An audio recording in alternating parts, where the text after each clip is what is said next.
Afternoon. It's always risky to be right before lunch, so I will try to make sure I get through this quickly. Recently, I was at a dinner. We had a conversation about whether innovations in CTV are what's driving the industry forward, or that CTV is actually the benefit of a lot of other innovations that preceded it in advanced television. I've been in the television space for longer than I'm going to admit here, but I think it's a continuous cycle of innovation, and really the debate is, in the end, is meaningless. What we're trying to do is make advertising more targeted. Obviously, it's going to be a big business. It's currently projected to be $3.6 billion in the United States alone next year. I'm happy to say that INVIDI's been a big part of that, driving the markets forward. There's a lot of innovation, a lot of companies now coming into the ad tech space as they see that advertising is a way to continue to drive some of these business models. All of that combines to generate increasing value for the industry. And last time I was here, I talked about the fact that there's so many players in the infrastructure that consolidation was bound to happen. A lot of the companies that you see listed up here now belong to other companies. I think the consolidation trend is going to continue. You see a lot of things lined up behind the bigger players like Magnite, Microsoft, Google. We're starting to see where there used to be a broad spectrum of both demand-side platforms and supply-side platforms. Everyone's being a lot more picky about, as a demand-side platform, I'm not going to connect to your supply-side platform unless you have a lot of relevant inventory that I can help you monetize. On the reverse side, if I'm a supplier with lots of inventory, I'm only going to connect to DSPs that can bring me a tremendous amount of ad spend, and that tends to starve out some of the smaller players. And so, again, I think we're going to continue to see consolidation there. Obviously, where you are in the world is incredibly important to what the consumption model is going to look like. Countries with highly developed and evolved infrastructures can very easily support things like CTV, census level measurement, those kinds of things. Other parts of the world where connected ecosystems aren't quite as prevalent, you still have to rely on panels and other things to get your advanced advertising technology on the air.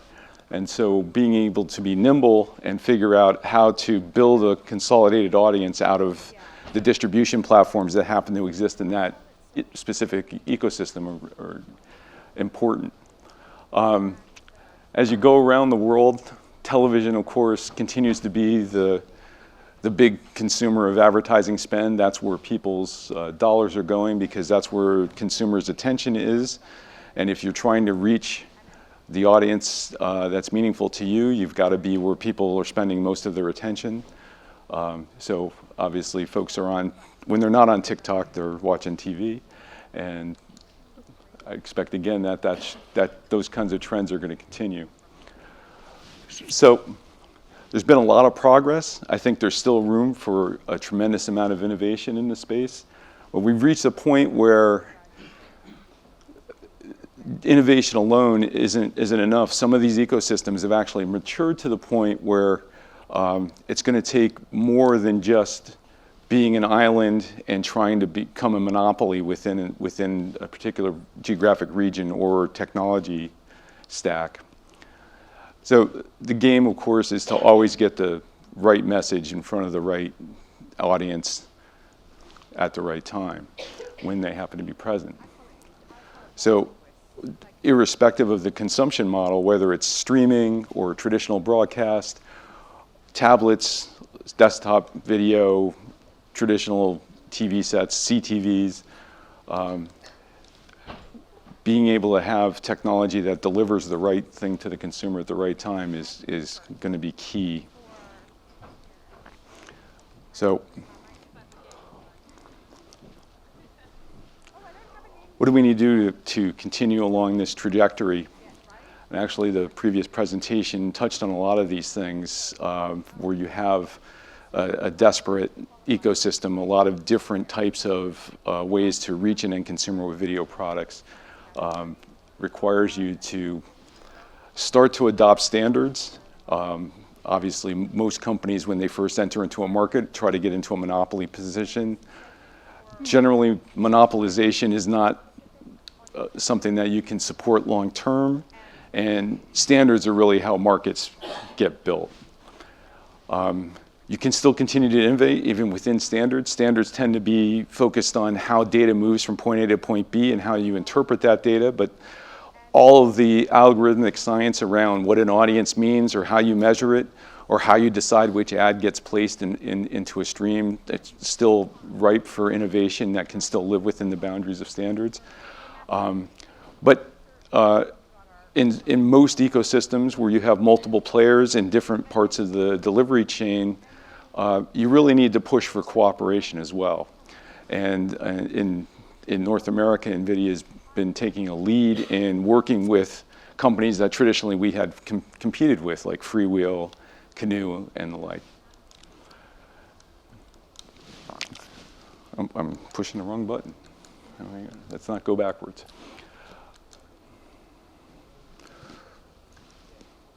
So it's always risky to be in the predictions business, and so I'm going to stay away from predicting anything about the World Cup. Nobody would have guessed that Argentina was going to lose to Saudi Arabia. I'm sure a lot of people didn't see Morocco beating Spain last night, and so I'm going to stick to television systems where I have a little more background in that. As I mentioned at the outset, I've been in this business for a long time. The terminology continues to evolve. We're very good, I guess because it's a marketing-driven business, we're really good at coming up with new names for things that are the same things they were 15 years ago. But connected television is just video delivered over IP. You have a lot more creativity around the user experience. It's not just a static scrolling program guide anymore. You can have multiple apps. There's a lot of different ways to interact with that display. But at the end of the day, it is still traditional video content delivered to an end user. Just happens to have the internet in the middle, disintermediating traditional broadcasters, which is something that the internet is always very good at, disintermediating people. Fast, again, this is traditional television. It's advertiser-supported video content. This is what the broadcast industry's been doing for 70 plus years. But fast does sound better. I gotta say, it's a nice acronym. And then finally, streaming really is the evolution of DVRs and platforms like TiVo, Replay TV that came out in the 90s, but now the content's not stored locally in your home, it's out in the cloud, and of course the limitations on what you can store and when you can watch it or play it back have been removed, and it just, the sheer amount of options that's in front of a consumer is really mind-boggling. But they're all extensions of things that have been around for quite some time. So back in the early days, and this is basically the same trajectory no matter which television market. I'll talk about mostly North America here, but every television market has sort of gone through this same trajectory. Few channels, very small available inventory, prices are high. You really rely on tentpole events to, everybody had water cooler moments. Did you watch that show last night? Because that was your only choice. You either were home sitting in front of your display watching that program or you missed it. As cable and satellite distribution systems came online, there was a tremendous influx of new inventory that advertisers could take advantage of. But again, some of those networks had very, very small reach, or what we refer to as being in the long tail. And the reach might actually be so small that if you're in a market that's being measured by a panel, they may not even have any ratings information for that network. So as an inventory holder, how do I sell that? Becomes very, very challenging. As streaming came on, most of the earlier platforms were subscription-based, and one of the things that they promised was, pay me money every month and you don't have to watch any advertising, you can just watch the content that you want.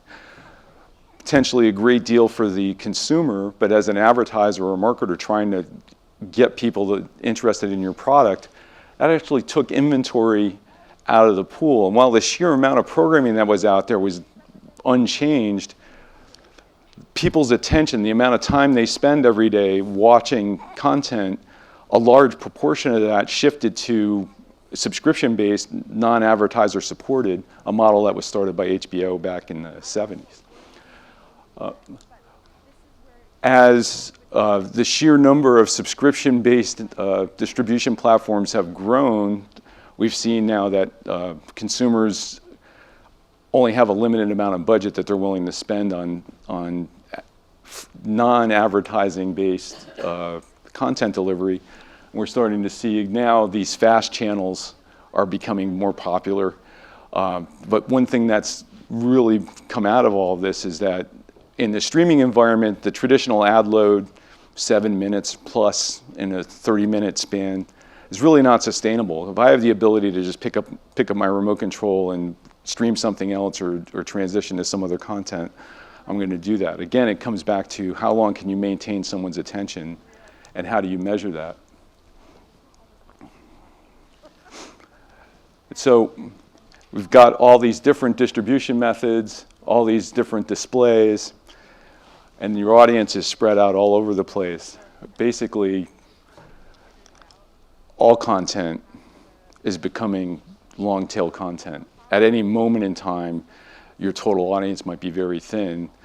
And I'm saying this during one of probably the world's largest tentpole events, the World Cup, but that only happens every 4 years. You can't wait for a 4-year cycle to buy your advertising. But even with the World Cup, the way people are watching it is not all through one broadcast channel, and it's not all on one kind of display or even one kind of technology. So truly is everything is now long tail. And so optimization, I think, is where a lot of the innovation in the industry is going to start to show up. You've got to make your inventory the place where you have to pick and choose what kind of technology you're going to use to monetize that inventory. And aggregation, which is something that INVIDI's pioneered for a long time, which is basically the concept of time no longer matters, the schedule in your television system no longer matters. It's what audience can you deliver over some time period, irrespective of what the viewer might be consuming at that point in time, and allowing media and advertisers to specify what audience they're trying to reach and reach that audience and sort of take the distribution mechanism out of the path. Standardizing around what counts as an impression, how you bill for that, standardization around how you specify audience segments. All of these things will make this much, much easier to transact. And it also, in a mixed ecosystem where you've got to deal with not just an INVIDI or just a Cadent or a Google or a Magnite, but having the currency in all of those ecosystems be consistent and defined in a consistent way is going to become even more important. So the 4 things here that I wanted to really focus on is, again, standardized currency. I'm not sure why it's not, I've got to hit it twice.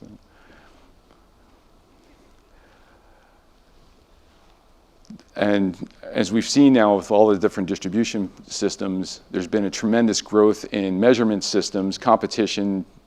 It's not just Kantar and Barb and Nielsen any longer. There's a lot of new companies coming in, a lot of innovation in this space. I think that's really good for the industry. I think it helps with credibility. I think it's critically important, and it's been sort of a cornerstone for INVIDI since our start, that you have third-party visibility into your delivery systems so that people can buy with confidence. They know that you're not scoring your own homework. What's being delivered is accurate and actionable. And key to that is, what's an impression? Some of our clients, as soon as a pixel lights up on a screen, pay me. That's an impression. Other people, they want 5 seconds of view time or 10 seconds of view time. So having the data associated with what happened when that ad was delivered and displayed is critically important. Having agreement on what does that mean as far as an impression, I think, is critically important. And then,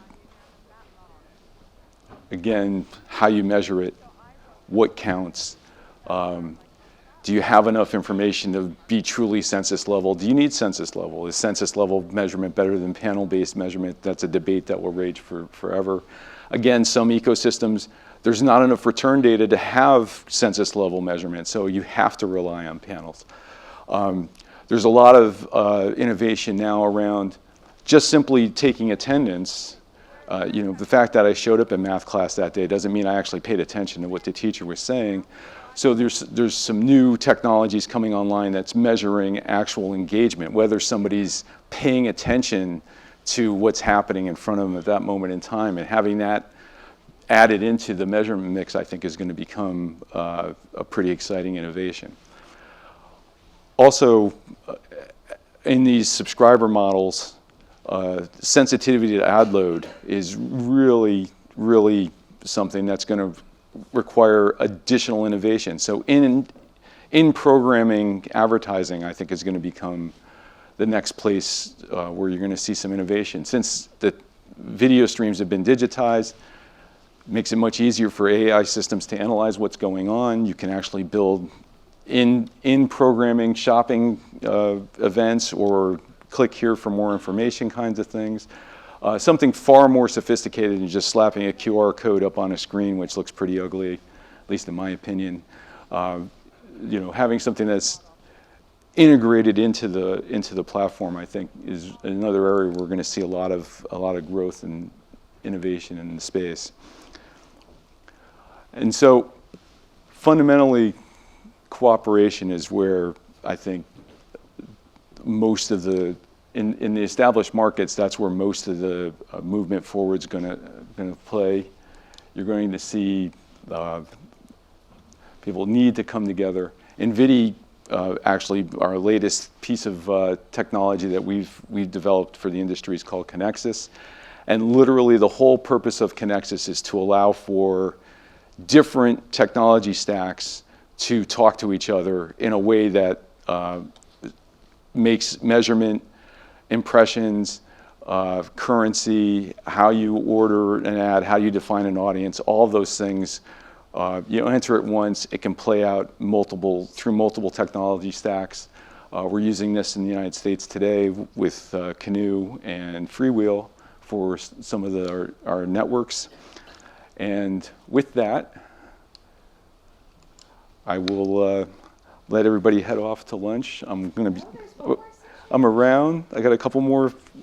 Like I said, I'm gonna stay away from soccer predictions, but hopefully, I'm not. Hopefully England will continue to do well, and we'll see where it goes from there. Thank you all for your time. I appreciate it. Thank you, Bruce.